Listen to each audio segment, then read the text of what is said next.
Exode chapitre 32.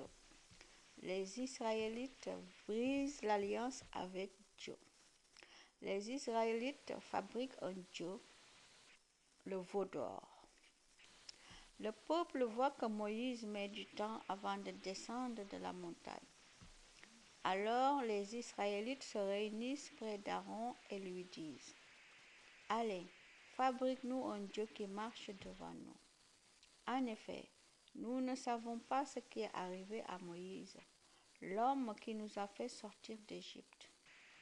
Aaron leur répond: Prenez les anneaux en or qui sont aux oreilles de vos femmes, de vos fils et de vos filles. Apportez-les-moi.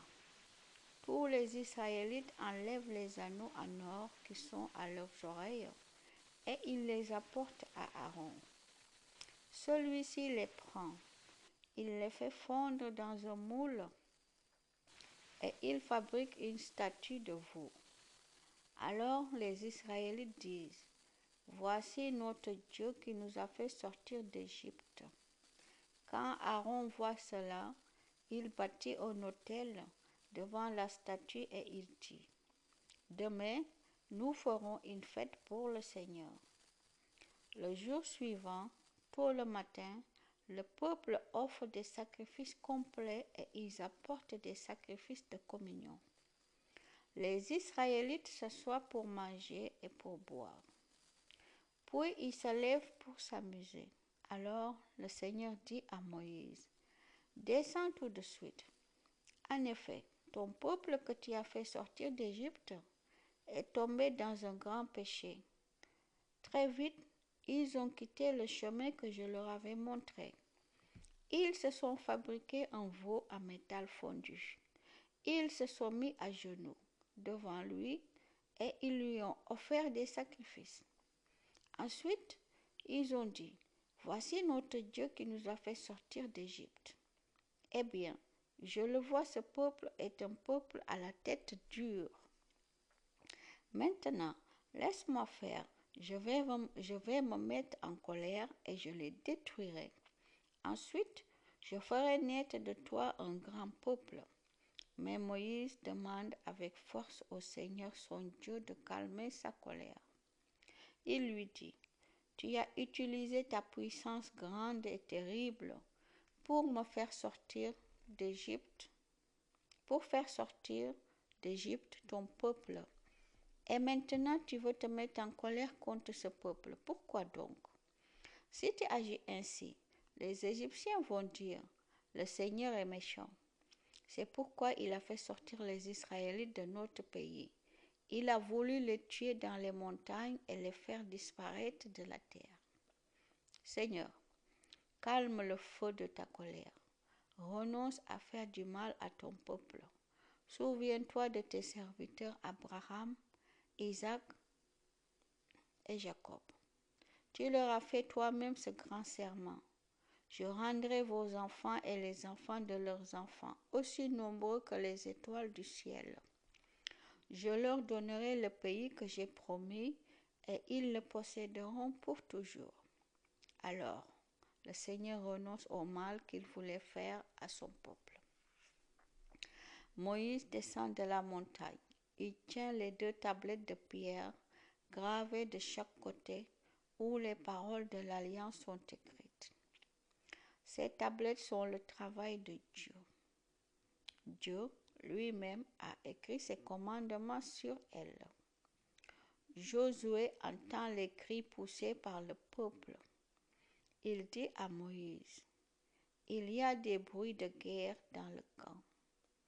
Mais Moïse répond: Non, ce ne sont pas des cris de victoire, ni des cris de défaite.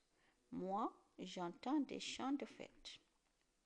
En arrivant près du camp, Moïse voit le veau et le peuple qui dansent.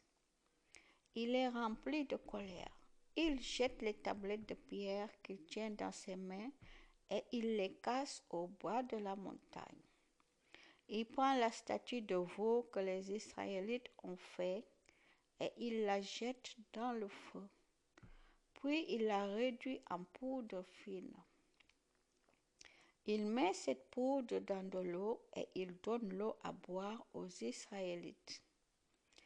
Ensuite, Moïse dit à Aaron, tu as entraîné le peuple dans un péché très grave. Pourquoi donc? Qu'est-ce que ce peuple t'a fait? Aaron répond, je t'en prie, ne te mets pas en colère. Tu le sais bien, ce peuple fait le mal très facilement. Ils m'ont dit, fabrique-nous un Dieu qui marche devant nous.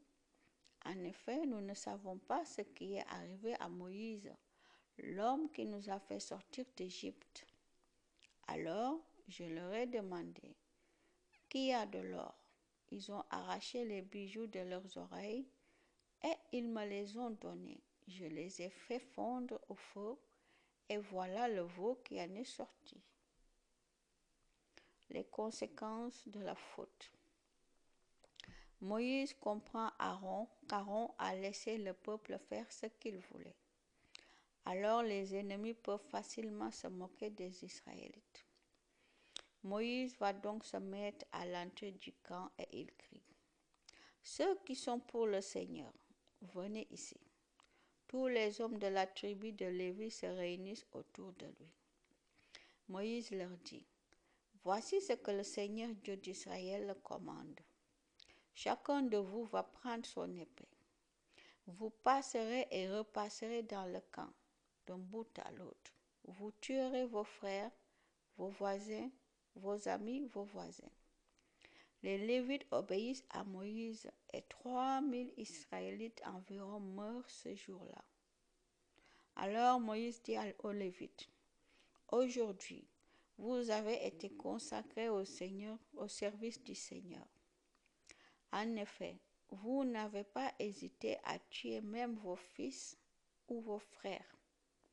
Que le Seigneur vous accorde donc sa bénédiction aujourd'hui. Moïse demande à Dieu de pardonner au peuple. Le jour suivant, Moïse dit au peuple, vous avez commis un péché grave. Maintenant, je vais remonter vers le Seigneur sur la montagne. J'obtiendrai peut-être le pardon pour votre péché.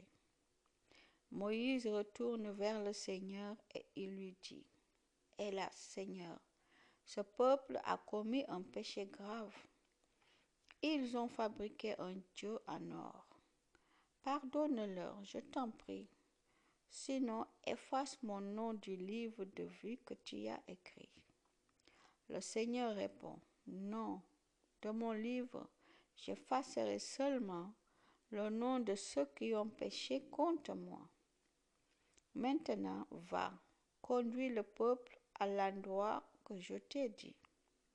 Mon ange ira devant toi, et moi, le jour où j'agirai, je les punirai de leurs péchés. Le Seigneur punit donc les Israélites parce qu'ils ont demandé à Aaron de leur fabriquer une statue de veau. Amen. Gloire à Dieu, gloire à Jésus.